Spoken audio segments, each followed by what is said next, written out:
అయితే పోచారంలో ప్రాజెక్టులో మట్టి చాలా పూడికపోవడం జరిగింది. ఏతా మట్టిని తీసివేస్తే ఒక టీఎంసీ నీరు కూడా పట్టడం కూడా జరుగుతుంది.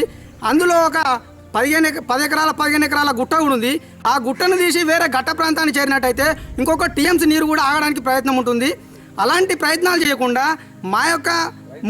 మా యొక్క రైతుల బాధను అర్థం చేసుకోకుండా, మా యొక్క ముంపు గ్రామాలను అర్థం చేసుకోకుండా ఏదో మేము డ్యామ్ పెంచి ఏటో సిద్దిపేట తీసుకెళ్తాం నీరు ఇది లేకుంటే మా ముంపు గ్రామాల బాధితులము మా యొక్క గ్రామాలు ఒక 13 గ్రామాలు ఈ ప్రాజెక్టులో మునిపోవడం జరుగుతుంది.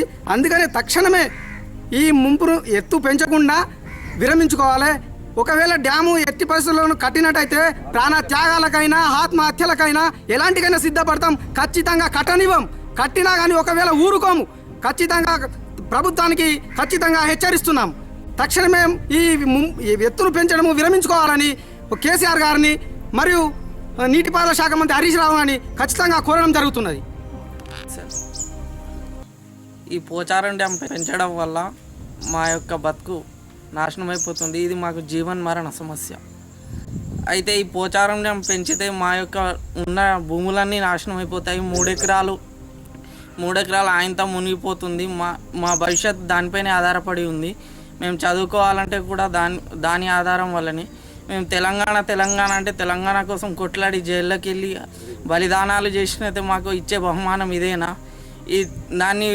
దాంట్లో పేరుకుపోయినటువంటి పూడిక తీసి దాన్ని ఎత్తు పెంచకుండా కింద ఉన్న పట్టా వారికి నీళ్ళు ఇస్తే మాకు ఎటువంటి అభ్యంతరం లేదు. కానీ మా యొక్క పట్టా భూములు మునిగిపోతాయి. ఎమ్మెల్యే గారిని కలిస్తే వారు కూడా సరిగా స్పందించడం లేదు. కావున మాకు సరైనటువంటి సమాచారం ఇచ్చి మమ్మల్ని ఆదుకోగలరని విజ్ఞప్తి చేసుకుంటున్నాం. 9-10 గ్రామాలు పక్క ఊళ్ళకు రాజపేట, బూరుపల్లి, కొత్తపల్లి, రాజపేట, పొలకంపేట, మాలపాటి, సెట్టిపల్లి, సంగారెడ్డి, వదల్తిపై గ్రామము. అయితే నాగడిపేట మండలకు 12 గ్రామాలు, 24 గ్రామాలకు 2000 ఎకరాల దాకా సాగునీరు అవుతుంది. మీరు ఒక దేవుడని తెలంగాణ గురించి ప్రాధేయపడ్డలు పిల్లలకు బ్యాకలకు ఆ పొట్టకు తిండి పెడతామని కూడా పొట్ట మీద మన్ను పోసినట్టు అవుతుంది. ఇప్పుడు మేము ఎక్కడ పోన్నా ఏమర్థకాలు వచ్చాయి. ముంగడ పోతే బాయి, వెనక పోతే చెరువు.